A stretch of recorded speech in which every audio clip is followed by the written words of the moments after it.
Hello everyone, welcome to another TestRail webinar.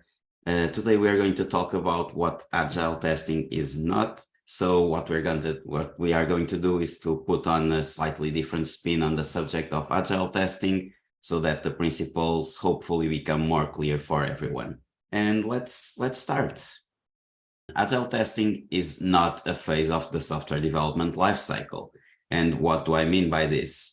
So this is a diagram showing an example of an Agile development cycle workflow. You are probably familiar with this, and your organizations may have slightly different workflows, but usually these stages are quite standard, from defining requirements to designing the solution, developing the code, testing it, deploying, and then reviewing the whole process to implement continuous improvement measures. And one of the stages, the one that is more related to testing, is of course the testing phase right after development, after people are done coding. I like to call develop code, not develop, because I see development as a joint effort of writing code and testing it.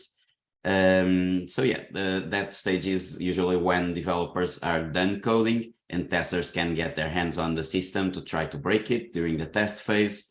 But let me tell you something, in case you don't know, if you're only actively testing in this stage, then you are not exactly doing Agile testing. So Agile testing is a continuous process. It's not a phase in the development lifecycle, because there's a lot more you can do on every stage of the development lifecycle when it comes to testing and to quality assurance activities. Even when there are no developments being made, you can still keep doing testing activities. So for instance, while your product managers, product owners, business people are doing creating requirements, you can test assumptions. You can help them think out of the box and check if what they are writing makes sense given your expertise using the product. Then, for instance, during the design phase, you can test your ideas. You can test ideas on the designs. You can already start thinking about test cases, about what you want to test. And this will help other people also thinking about what they are designing. And you can also provide, for instance, some suggestions to improve testability of the system while it's being designed. Because at least from my experience, what usually happens is people design the system not thinking about how they are going to test it. And then when we need to test it, well, it's a mess and we can't test half of what we plan to test. So this is the stage where you should raise those concerns and provide ideas to improve testability or even automation, ideas to help you automate your tests, because Agile is also about a lot of automation.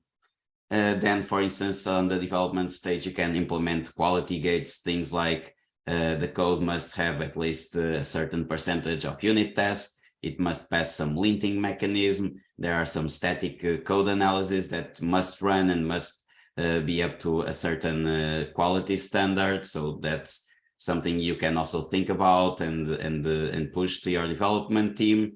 Then on the test phase, of course, exploratory testing, automated testing, that's the time to try and break the system. And hopefully you will be able to test everything you want, given that you have thought of it on the previous stages.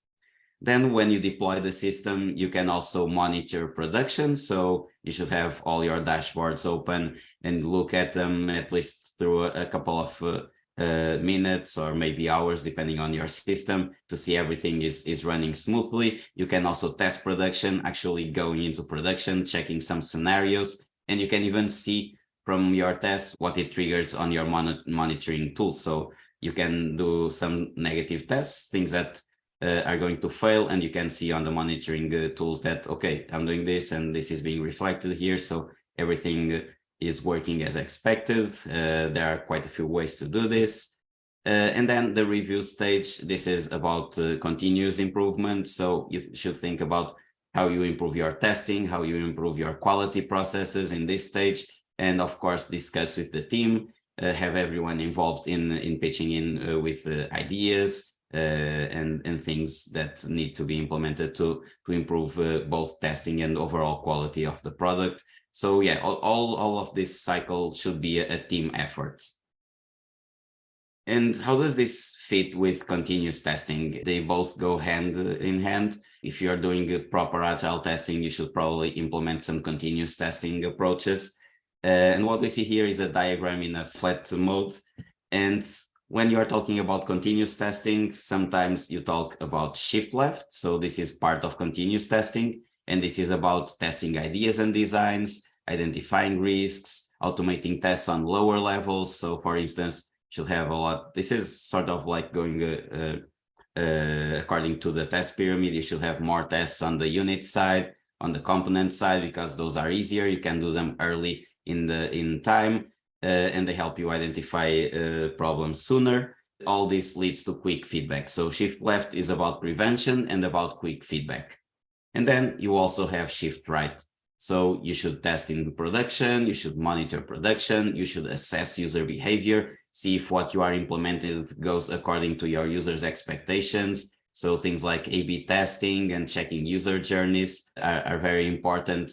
And these also feed back to the shift left, because you get data from your shift right investigations to then implement things on your shift left approach, so that you can prevent those things from happening. These two are complementary. So shift left and shift right are not opposite approaches. They are complementary. A lot of time I see people saying, oh, I'm using a shift right approach. And I'm like, oh, but what about shift left? And they're like, oh, but I think shift right is better. Well, it may be better in your case, but you should still try to go for the full spectrum. So you should try to do some activities on the right hand of your software development life cycle, and also on the left. They complement themselves. And then there's also some people talking about shift up, but that's a more advanced topic, and we won't be talking about this right here. But if you are interested, please look it up. What is also not agile testing? So it's not an absence of process. Here are some of the agile principles which guide agile development and therefore also testing. So one of them is simplicity. The art of maximizing the amount of work not done is essential. That's what it says. There's also self-organization. So the best architectures, requirements, and designs emerge from self-organized teams. And continuous improvement. These are just three of a lot more. So continuous improvement means that at regular intervals, the team reflects on how to become more effective, then tunes and adjusts its behavior accordingly. So agile principles favor things like simplicity and self-organizing teams because it's a people-centric approach. This doesn't mean you should do anything you feel like. It means that you are given the liberty to adjust the process to your needs. So again, it's people-centric. And this process should be reviewed in regular intervals, which can happen in meetings such as the famous retrospectives or any other format that you see fit, so that there is continuous feedback and continuous improvement.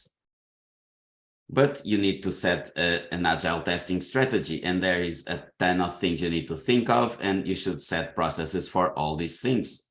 You shouldn't just sort of ad hoc test. You need to think about things. This is usually something that is more important to test managers. Other people shouldn't be concerned with all of this, but it's good that they are aware that all of this is part of testing. So you should define a test governance, things like the test approach, how you're going to plan and prioritize tests. We're going to talk about this in the next slides too. What are your test environments? How are you going to manage your test data? How are you going to do test automation? So for instance, what layers are you going to do automation on? Component integration, system, what types of tests are you going to automate? All your smoke and regression tests, just a subset.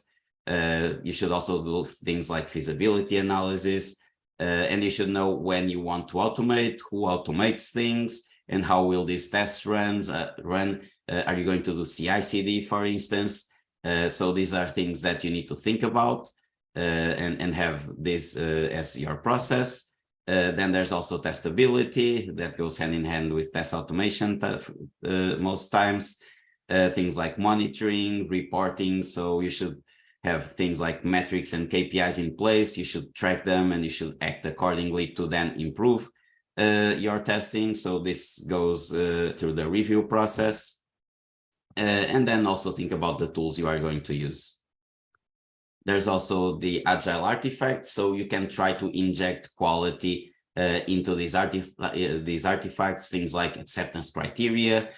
So you should review acceptance criteria, the definition of ready, when is a story ready to be developed. If you can make sure that it has the sufficient amount of information, then it's better for you to come up with your test cases. It's better for developers to get things right the first time. And then the definition of done, of course, all the quality gates you need and all the activities that need to be done to actually have a user story marked as done. And this may vary depending on your organization, so be thoughtful of that. And then you can also think about agile testing techniques. These are just some of them, like acceptance test driven development, where you first write your acceptance tests and then you develop your code according to those tests. Behavior driven development, this is I think it's a subset of acceptance test driven development, to be honest. It has the same foundation, but then you write tests differently. You write them according to the behavior of that you expect for your application. And this is usually in a Gherkin syntax, so the given when then that you may be familiar with, but it's still a form of acceptance test driven development. Then there's test driven development. This is more of a developer kind of thing. It's more of a technical approach to testing, but it's also important, like things like writing unit tests before you have your code written, well, or your developers at least. And then test automation, of course, this is fundamental to agile testing, because if you don't start automating soon, you will be having your manual efforts escalate, well, in a way that you probably won't be able to manage, because the tests will going to be piling up, and either you have more resources testing things or you need to automate things. So usually automation is the solution for this common problem. About planning and prioritizing tests, well, you can use the agile testing quadrants. You can see them on the right hand side of this slide. You can help them to help you find the types of tests that best fit your system and prioritize them accordingly. And ideally, you should reach all quadrants, but we know time is not infinite, like we were just talking about. So know what is more important to you and your organization and put more focus on those types of tests. So in example, if you're working on a project with the goal of releasing a product to assess how well it's going to be accepted by the market, you probably want to put more focus on the top right quadrant. Doing a ton of unit and component tests for something that it's probably going to be thrown away and redesigned because it's probably just either a proof of concept, a prototype, something like that, that is going to be thrown away then putting a lot of effort into actually writing a lot of unit tests and component tests is not the best use for your efforts. And besides the testing quadrants, you should always apply techniques such as risk-based testing, business-driven prioritization, and history-driven too, when you already have a test history that allows you to understand where issues typically happen, because, well, that's very well known within testing. We know that issues tend to pile in certain areas of our applications, so a history-driven approach is very good to tackle those. And then, of course, having a test management tool such as TestRail is ideal to help you both register the test cases you're going to be executing or automating. Well, some will be probably executed manually, some will be automated, but it's good to have them registered, to have them prioritized somewhere. And for instance, using TestRail, you can not only use the default priority field, but you can also create custom fields. For instance, if you want to catalog them within the testing quadrants, you should be able to do that. And you can add, well, basically any type of information you want to your test cases. One other thing that is important is having light documentation. One of the things in the Agile manifesto is that it's more important that the software works than to have a lot of documentation. To follow this, what can we do regarding testing? Well, we can focus more on exploratory testing, lighter test cases. So you should still write something. Some people talk about exploratory testing as if they just open the application and they start doing whatever they feel like. That's not what exploratory testing is about. So exploratory testing is about having a purpose to test for instance, a certain area of an application or certain aspects of the whole application, and you should have a mission and you should have goals for that session, and you should probably also have a time frame. So usually exploratory testing sessions are time framed, so you should know that, okay, within this time I should be able to do this, because we know that it's easy to start to diverge and have like an infinite exploratory testing session. And TestRail, for instance, provides this template you can use, and you can also customize this template, have other fields that are important to you, to your exploratory testing charters. So there's a lot of flexibility there. Another thing you can do is do acceptance test-driven development, in particular behavior-driven development. So writing simple scenarios like using Gherkin syntax. You can have like test cases that are driven by the behavior and that are simple, that don't have a lot of detail in them. The more detail you add, it might be easier at first to be able to execute those tests, especially for people who are not very familiar with the system. But then it's a nightmare to manage all the test cases, all the information within those test cases. And you will end up not being able to do that, and will have bad information in your test cases. And you probably don't want that, because that will probably diminish your agility.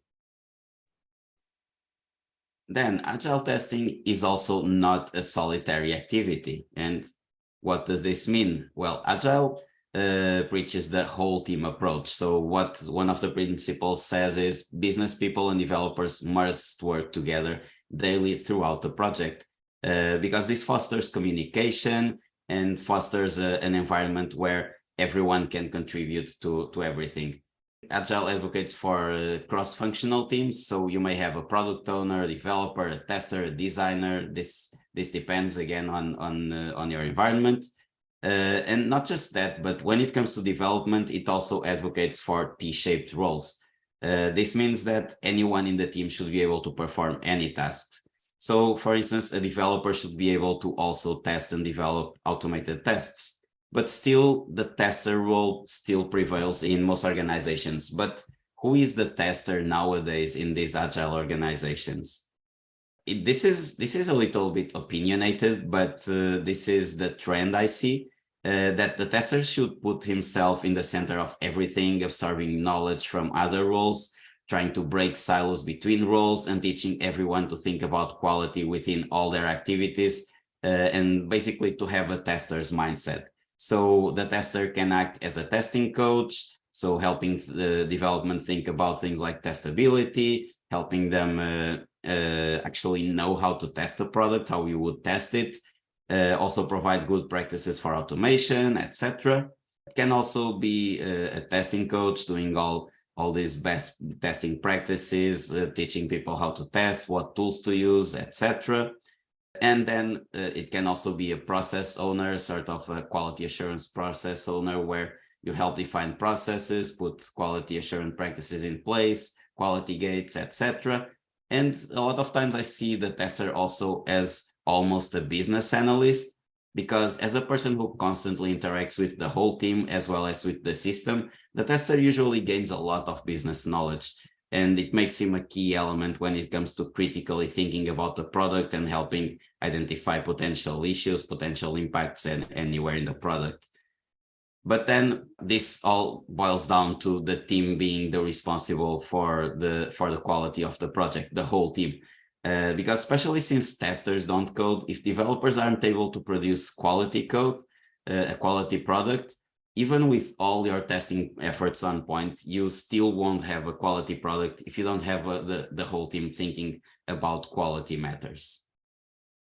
This is what I was talking about earlier. So what is development work, and why should people know a little bit about everything? When we talk about development, a lot of people think about coding, but I like to think of development as coding and testing.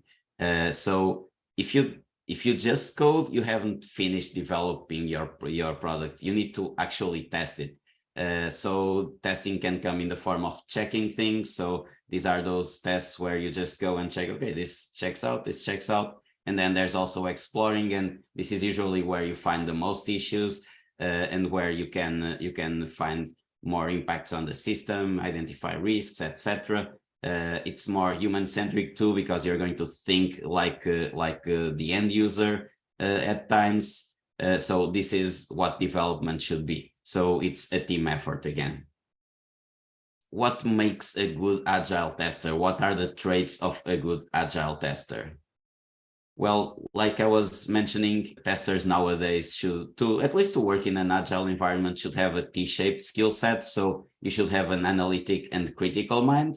You should be able to do all your testing, usual testing, as if you were an end user. But at the same time, you need to have technical awareness. You need to be aware of how the product is being developed, what technologies are being used, how can you test those technologies, think about things like testability, things like, for instance, the common scenario where you ask developers to put your test IDs so you can easily identify elements when you are doing test automation. Things like that are very important in an Agile tester nowadays.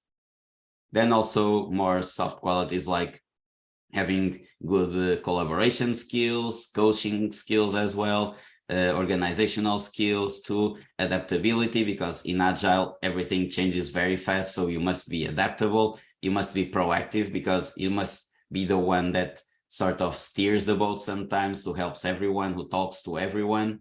So proactivity is very important. Curiosity to explore the system, learn the system, be almost like the subject matter expert in your company. Well, you won't be as expert as someone that works within business, especially in businesses that are complex, but still you should be almost an authority within the development team and the engineering department. And you also need to have courage to speak up, to speak your mind and be able to face negative feedback at times. But this is what Agile is about. It's about communicating and coming up to a compromise within team members. And then another very important thing is that an Agile tester should be good at knowledge sharing. So promoting things like cross-discipline pairing, like developers pairing with testers, maybe designers too, also testers with designers, things like that. Doing some mobbing activities as well. A lot of people trying to test the same thing, putting in a lot of different perspectives, different points of views, and then also promoting workshops to share, again, QA best practices, testing best practices, maybe automation too. So there's a lot you can do. Agile testing is also not about finding bugs. Well, finding bugs is actually a very important part. And if you are a tester who doesn't find bugs, well, you're not a very good tester. Sorry to tell you that. But there are things that are also very important when you are an Agile tester. So imagine this situation where you are the tester and you're very happy and you say, you tell your developer, hey, I found 17 bugs doing exploratory testing in this build alone. And your developer says, wow, good job. But could you have done anything to help prevent them? Because 17 bugs is a lot. And well, certainly something wasn't thought about before development or during development. You should pitch in with ideas to improve either on the requirements side or the development side. Well, you need to identify where problems are coming from, of course, but then you also need to be able to pitch in and give ideas to prevent bugs instead of just finding them. Because finding bugs, when you find bugs later on, it's much more costly to then go back and redevelop everything and fixing bugs and going back and forth. It's what usually happens, and it's not very cost effective. What is prevention? In my perspective, prevention is a combination of early testing and quick feedback. So it's about the shift left approach. You need to shift left and prevent things before they actually happen. And you can do this in two ways. It's not very explicit in this slide, actually, but on the right hand, we see the test pyramid. So what it says is that you should have a base of tests on your components, then integration tests, and then end-to-end tests, less end-to-end tests. And why is it? It's because complexity and the time to test are going to raise as close as you get to the end-to-end tests, as close as you get to deploying the actual system. So if you can test things earlier, it's better. And it doesn't mean that you shouldn't test later on, because later on it's easier to find bugs, because a lot of bugs happen in the integration phases when you start integrating everything. But if you already have a solid component, it's more prone to be good for integration.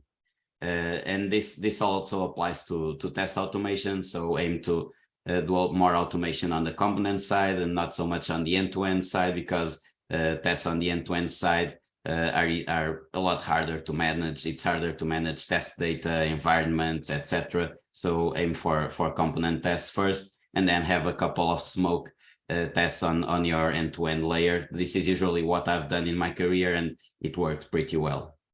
And then, of course, validate ideas, designs, and acceptance criteria. So you should clarify any assumption. A lot of times in the requirements, people simply assume things that may not be right. So you should try to clarify that, have the courage to speak up and confront people about what they write. Also identify risks. So if you think that something is very risky from a quality perspective, it may have impacts that people aren't thinking of. You should be the one that brings that awareness, as well as for edge cases. So if you find edge cases, you should alert people for those. Some edge cases are not that important and may still be good even without like 100% quality, not working 100%, but they still need to be identified and at least registered to be fixed in a later stage. So again, unexpected impacts, and of course, prepare for testing. So preparing for testing is very important. It's important that you know that you actually can test things, because if you can test, well, you know how things should work, but then you can test. What do? Do you just say, okay, we're just going to test it in production? Or are you going to say, no, let's go back to development and now we're going to have this more testable? Well, you should try to think about that as far to the left as possible.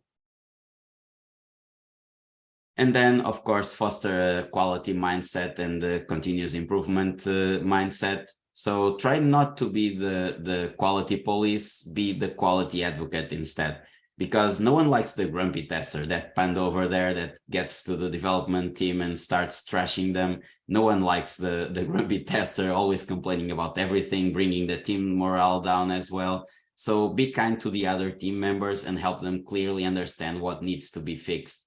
It takes the pressure off of them and solutions will flow a lot faster. Also, generating healthy discussions and promoting knowledge sharing is also essential when you're using a human-centric philosophy such as Agile. So again, you must be able to talk about anything, be courageous, speak your mind, discuss different types of ideas, and everyone should know a little bit about what everyone else is doing. So if you can promote that, it's all for the best. And finally, being good at finding bugs makes a tester good, but great testers don't just find bugs. They understand the system and the processes in place and are able to provide solutions to improve quality and prevent defects. From less technical approaches, such as creating quality gates, where a set of checks needs to be done before advancing to the next development stage, to more technical approaches, such as test automation, automatic data generation, for instance. That's something you can work on too, and also ideas to enhance the system for testability. These are things that are very valued by management, by your developers. So please try to do that, and you'll see that the tester role will be much more appreciated.